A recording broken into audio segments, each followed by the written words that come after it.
Prepare short notes for every chapter.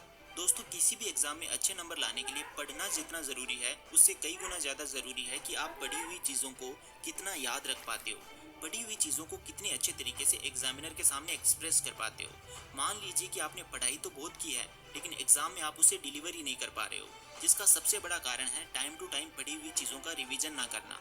Revision करने का सबसे बढ़िया तरीका है कि आप हर चैप्टर के शॉर्ट नोट्स बनाओ। अगर चैप्टर 10 पेज का है तो उसे आप 2 से 3 पेज में ही समेट के रख दो। और हाँ, जब भी आप शॉर्ट नोट्स बनाओ उसमें आपको सेंटेंसेस का उपयोग नहीं करना है, बुलेट पॉइंट्स बनाने हैं, शॉर्ट फॉर्म में ही नोट्स बनाने हैं। According to me short notes आपको एग्जाम में फुल मार्क्स दिलाने में काफ़ी हेल्पफुल साबित होंगे। Tip number 4, set priority for each subject. दोस्तों, सभी स्टूडेंट्स का कोई ना कोई एक ऐसा सब्जेक्ट तो होता ही है जिसमें उनको बिल्कुल भी इंटरेस्ट नहीं होता है। ऐसे में केवल वही एक सब्जेक्ट उनके बोर्ड एग्जाम में 90% मार्क्स लाने के सपने को तोड़ देता है। मान लीजिए कि आपके 5 सब्जेक्ट में 90 नंबर आए और एक सब्जेक्ट में बहुत कम नंबर आए, तो आपके ओवरऑल परसेंटेज केवल एक सब्जेक्ट की वजह से डाउन हो जाएंगे। कहने का मतलब यही है कि जो सब्जेक्ट आपका स्ट्रॉन्ग है उसे तो और स्ट्रॉन्ग बनाना है, और जो सब्जेक्ट स्ट्रॉन्ग नहीं है, जिसमें आपका इंटरेस्ट नहीं है, उसे सबसे पहले पढ़ना है। दिन की शुरुआत में एनर्जी लेवल्स बहुत हाई होते हैं, इसलिए जो सब्जेक्ट आपको हार्ड लगता हो, जिसमें आपकी रुचि नहीं है, वो सब्जेक्ट आपकी फर्स्ट प्रायोरिटी होना चाहिए। बाद में आपको आपकी पसंद वाले इंटरेस्ट वाले सब्जेक्ट पढ़ने हैं।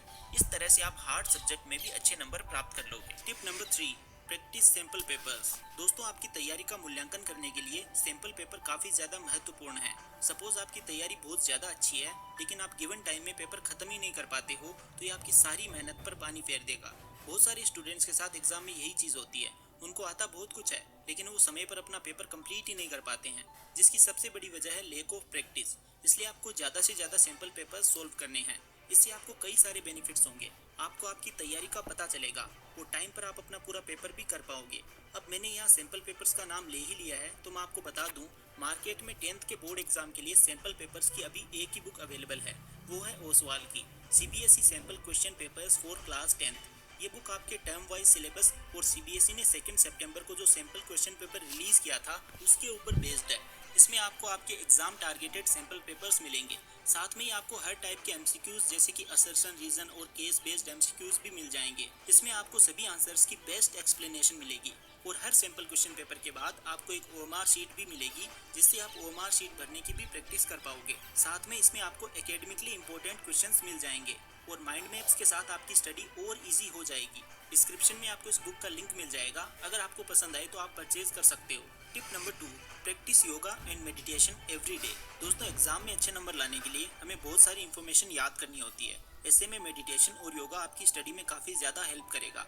आप लोगों ने तो सुना ही होगा, healthy mind lives in healthy body. अगर आप डेली 30 मिनट्स भी योगा और मेडिटेशन को देते हो तो इससे आपकी मेमोरी शार्प होगी और आप चीज़ों को अच्छे से याद रख पाओगे और ओवरऑल आपकी हेल्थ पर बहुत अच्छा प्रभाव पड़ेगा। Tip number 1, get proper sleep before 1 day of exam. दोस्तों, कई सारे स्टूडेंट्स एग्जाम के एक दिन पहले लेट नाइट तक स्टडी करते हैं, लेकिन ये गलती आपको बिल्कुल भी नहीं करनी है।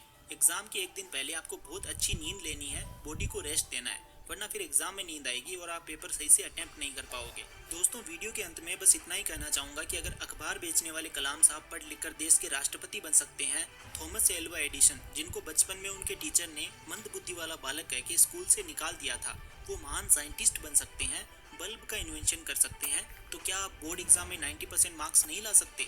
अगर ये इतनी मुसीबतों के बावजूद कर सकते हैं, तो आप इतनी फैसिलिटीज के साथ क्यों नहीं कर सकते? आपके पेरेंट्स ने तो आपको हर तरह की सुख सुविधा दे रखी है, इसके बावजूद भी आप बहाने बनाते रहते हो। तो चॉइस आपके हाथ में है। अगर आप आज कुछ साल मेहनत कर लोगे तो बाद की पूरी जिंदगी खुशियों से भरी होगी, और अगर आप आज मजे करना चाहते हो तो बाद में आपको पूरी जिंदगी भर मेहनत करनी पड़ेगी। 15 से 25 साल की एज बहुत प्रोडक्टिव होती है। आप जो चाहो